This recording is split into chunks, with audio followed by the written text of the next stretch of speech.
Hello everyone. If you're watching this video, then most probably you would have already heard about this new DeepSeek AI, which is a large language model developed by a Chinese hedge fund company. It's been trending from past few days all over the internet, from reels, memes, news media, YouTube shorts, everywhere.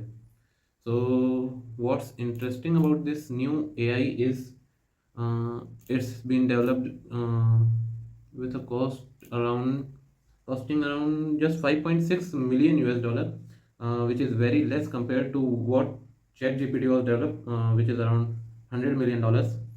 Um, it also led to the US share market crash and the biggest tech sell-off. Is it really worth the hype, or is just another layered AI shit?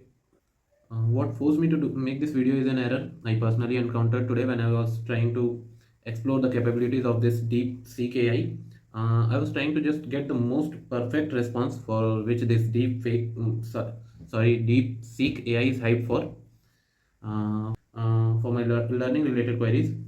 So I just wanted to make it clear that if it can store my personal information for future references, but unexpectedly, uh, there was an error in the response, or maybe just a self-realization moment for this DeepSeek AI. Look at what it said.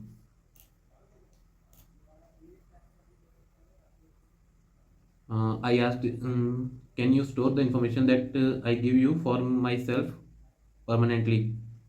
Okay, look here. Uh, it told it told me that it can't store my personal details for long. It's a session based something. Uh, at the last line, look, it's it is telling me to refer OpenAI's privacy policy. So surprised by this, I asked why OpenAI's policy and who built you here. Second, they are asking me to build. It's the thinking capability. It's also hyped for this feature that it can think on its own, and it also shows what is it thinking about. So look here. Second, they are asking me who built me. That's straightforward. OpenAI. Uh, and again, creators, team of engineers, researchers, and designers at OpenAI built my underlying technology. So, is it actually a built from scratch large language model, or is it just a layered AI shit? I don't know. But is it worth the hype? Is it worth the share market crash? So, thanks for watching this video. See you again sometime. Maybe.